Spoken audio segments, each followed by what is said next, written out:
இது நகலக்கோட்டை கிராமம், எட்டயபுரம் தாலுகா, தூத்துக்குடி மாவட்டத்தில் உள்ளது. இங்கே வந்து ஒரு சின்ன அசம்பாவிதம் இருக்கு. 2 தினங்களுக்கு முன்பாக ஒரு துஷ்டி இங்கே நடந்தது. அதற்கு வந்து வெளியூர்லேருந்து அந்த ஆள்கள் வந்து ஊருக்குள்ள பிரச்சனையை கிளப்பி ஊருக்குள்ள வெடி போட்டு தண்ணியை போட்டுக்கிட்டு இருக்கிறவங்க ஊருக்காரங்களாம் திட்டி சத்தம் போட்டுக்கிட்டு இருந்தாங்க. அப்போ ஊருக்காரங்களுக்கு அவங்களுக்கும் பிரச்சனையாகி சத்தம் போட்டு இது பண்ணிட்டு விட்டாச்சு. போலீஸில் அதுக்கப்புறம் சொன்னால் போலீஸ்காரங்க வந்தாங்க, எட்டயபுரத்தில் வந்தாங்க, காவல்துறையில் வந்து அவங்கள வந்து சத்தம் போட்டு அனுப்பிச்சாச்சு. என்ன பிரச்சனை இருக்காது அப்படின்னாங்க. இங்குள்ளவங்களும் எங்களுக்கு தெரிஞ்ச பசங்க தான், நாங்கள் வந்து அதை ஆஃப் பண்ணிடுறோம், அந்த பசங்க வந்து திருப்பி வரமாட்டாங்க, எதுவும் தப்பாக நினைக்காதுங்க அப்படின்னு சொல்லிட்டு போயிட்டாங்க.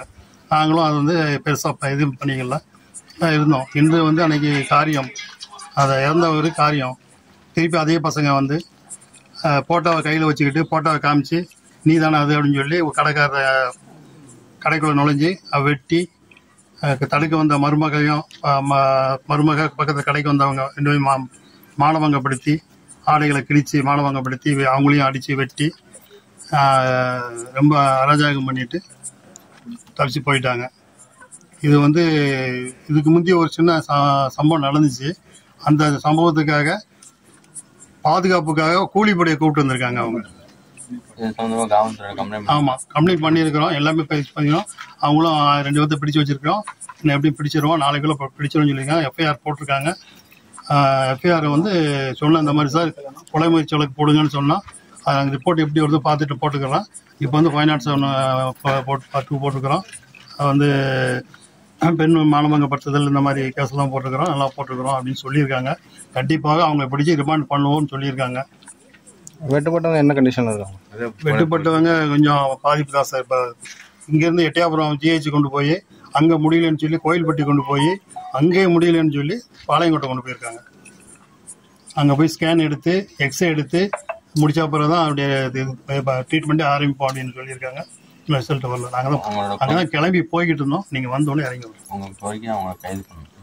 கைது பண்ணி எங்களுக்கு இதான் இது வந்து எங்கள் கிராமத்துக்கு ஒரு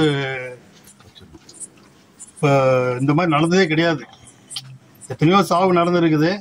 தண்ணி சாப்பிடுவாங்க, கொஞ்சம் பிரச்சனை பண்ணுவாங்க, செய்வாங்க, சத்தம் போட்டால் கம்முன்னு போயிடுவாங்க.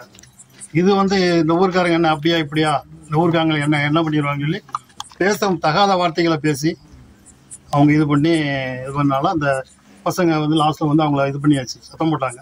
சத்தம் போட்டு ஒன்று கைகளை போயிடுச்சு அன்னைக்கு. அதுக்கப்புறம் தான் போலீஸுங்க இன்ஃபார்ம் பண்ணலாம் காவல்துறைக்கு. அவங்க வந்தாங்க. அவங்க வரமுன்னா அவங்க இதுக்கு போனாங்க, சத்தம் போட்டு அனுப்பிச்சோம் அப்படின்னாங்க. அப்படியே இதாகிடுச்சு. இன்னைக்கு வந்து எங்களுக்கு வந்து ஒரு பாதுகாப்பு வேணும். பாதுகாப்பட்ட நாங்கள் வில்லேஜ் இது, எந்நேரமும் வீடு ஆள் இருக்க மாட்டாங்க. காலையில் வேலைக்கு போகிறவங்க ஈவினிங் தான் வருவாங்க. ஆமாம், கிராமத்தில் உள்ளவங்களுக்கு ஒரு பாதுகாப்பு வேணும். ஒரு பாதுகாப்பட்ட நிலைமையில் இருக்கு இப்போதைக்கு. இதை வந்து எங்களுக்கு இதுதான் எங்கள் கோரிக்கை. நீங்களும் அதுக்கு என் பேர் தங்கவேல் சாமி.